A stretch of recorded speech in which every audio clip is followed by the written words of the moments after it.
Hello and welcome to another episode of A Brief History. Today's episode, 21 Pilots. Ready, set, go! Columbus, Ohio, 2009. High school friends Tyler Joseph, Nick Thomas, and Chris Solly decide to form a band with Tyler on the piano, ukulele, and vocals, Nick on bass, and Chris on drums and percussion. They decided to name this new group 21 Pilots, chosen in reference to the play All My Sons by Arthur Miller, a story centering around a man who must live with the knowledge that he caused the death of 21 pilots during World War II after he knowingly sent faulty parts to the military to help his business. Tyler, Nick, and Chris then began work on a self-titled debut album, which they released on December 29, 2009. Shortly afterwards, they began touring their home state of Ohio, building up a very small but passionate following in the area. This early success is attributed to their constant touring and savvy use of social media to release their new content and interact with their grassroots fans. However, despite this, both Nick and Chris felt that continuing on with the band would not be their best path forward. Nick wanted to pursue a career outside of music, and Krill?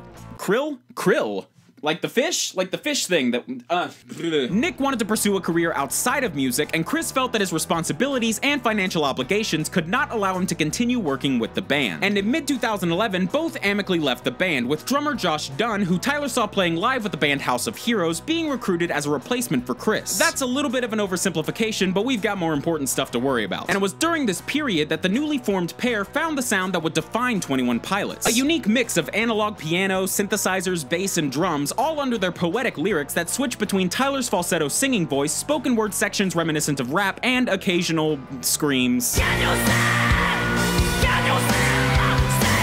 Despite this, however, the group struggled to find widespread success outside of Ohio. They played their first out-of-state show in June of 2011 to just 12 people. Regardless, Tyler and Josh continued working on new material and worked with filmmaker Mark Eshelman to create music videos for their songs. On July 8, 2011, Tyler and Josh released the band's second album titled Regional at Best, which proved to be the duo's first moderate hit. They launched the album with a free show on the grounds of the New Albany High School in Ohio with hundreds in attendance. Later, in November of that same year, the pair sold out the Newport Music Hall in Columbus, Ohio, with an audience of more than 1,800 people. And keep in mind, at this time, 21 Pilots wasn't even signed, and that drew the attention of at least a dozen record labels. Though many courted 21 Pilots, the band eventually signed with Atlantic Records subsidiary Fueled by Ramen, the same record label that has boasted artists like Fall Out Boy, Panic at the Disco, Fun, Nate Russ, and my favorite freaking band, Paramore. So I think I can say without exaggeration that they are literally perfect as a record label in every way, shape, and or form. But seriously, Fueled by Ramen is my favorite record label, so if anyone who works there is watching,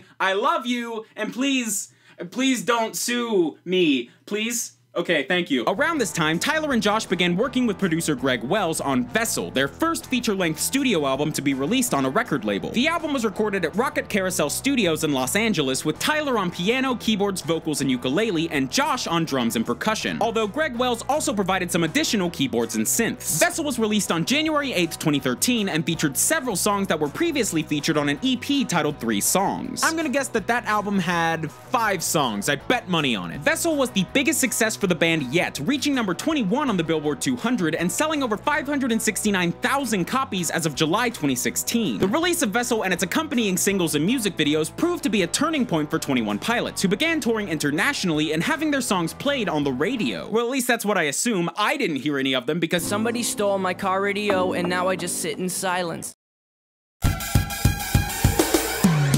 In 2013, they were even featured as an opening act for Fall Out Boy and made their late-night television debut on Conan. They also played at several music festivals like South by Southwest and both Lollapalooza and Bonnaroo in 2014. And in April of that same year, they even played their single Car Radio live at the MTV Movie Awards. While they were touring during this period, Tyler and Josh kept a portable bubble studio with them so that they could quickly record demos for any new song ideas that excited them while on the road. However, when it came time to record their fourth album, they did so in an incredibly unconventional manner. Instead of writing and recording all of the songs in a single studio with just one producer, the norm in the industry, they worked with multiple producers in several different studios across the Northern Hemisphere. This unorthodox method led them to work with producer Tim Anderson in Los Angeles, Ricky Reed across Hollywood and Grove City, Ohio, Mike Elizondo in Tarzana, California, and Mike Crossey in London. And all of this work resulted in Blurryface, the band's fourth album released on May 17, 2015. Blurryface was a concept album, sort of, that centered around a character appropriately named named Blurryface. Tyler himself heavily identifies with Blurryface, stating that he feels the character represents everything he feels insecure about. He's got two faces, and Blurry's the one he's not. See, I know what I'm talking about. During live shows and in their music videos for songs from the album, Tyler wears black paint on his hands and neck, stating that it helps him get into character. The anticipation and reception of Blurryface was nothing like the band had ever experienced before. Fans were so excited to get the album that they actually crashed the 21 Pilots website in their attempts to pre-order it. Critical reception was also positive, and Blurryface debuted at #1 on the Billboard 200. It sold nearly 147,000 copies during its first week alone, and has since sold over 1 million copies, which has certified it as platinum in the US. And a lot of this newfound mainstream success could be attributed to the album's third single, Stressed Out, a song about the struggle to transition from adolescence to adulthood. Now, where the album's first two singles, Fairly Local and Tearin' My Heart, did okay, each charting in the lower 80s on the Billboard Hot 100, it was Stressed Out that truly helped 21 Pilots break into the mainstream consciousness. The song reached #2 on the Hot 100, and its corresponding music video has been viewed over 680 million times on YouTube. And while the band's following single, Lane Boy, failed to hit the pop charts despite being a fan favorite, the fifth and final single from Blurryface, simply titled Ride, became the duo's second smash hit, peaking at #5 on the Billboard Hot 100, and its accompanying music video boasting nearly 250 million views on YouTube as of this recording. It's unmistakable to say that the work of 21 Pilots has become incredibly popular, proven by the fact that Warner Brothers commissioned the band to create a single titled Heathens for the soundtrack of their movie Suicide Squad. So that's it, huh?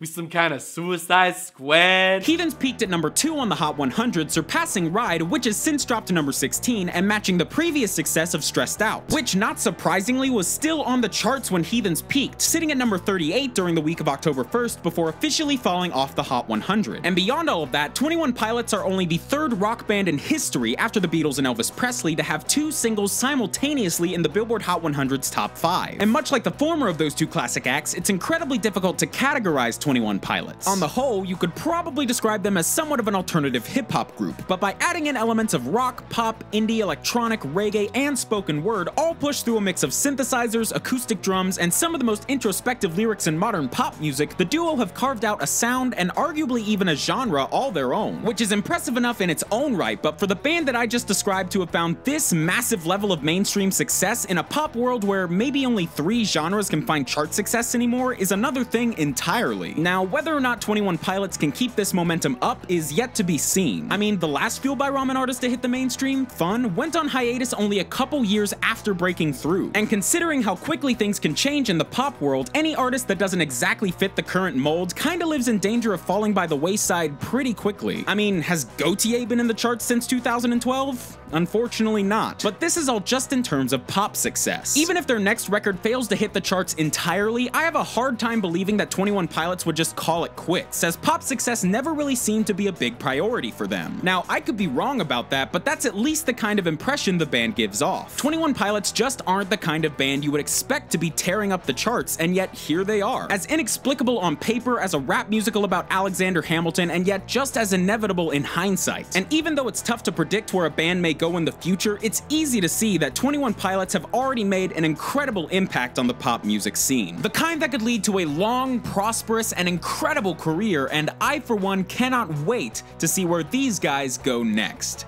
Thanks for watching, guys. DFTBA.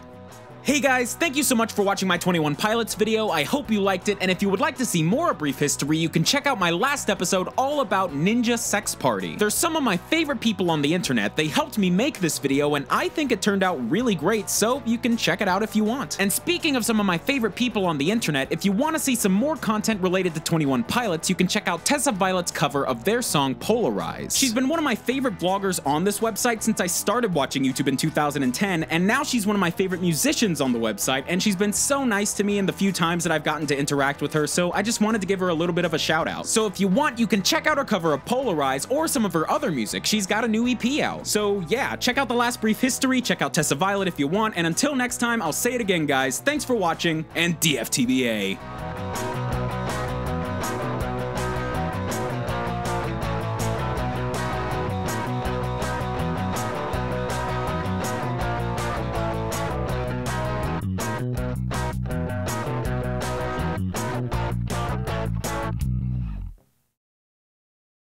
I read on Wikipedia that Tyler Joseph is a fan of Rocket League, and I've never played Rocket League, but if he wants to challenge me, I'm down. Like, I'll buy the game if I can play it against Tyler Joseph. Like, I'll take you on.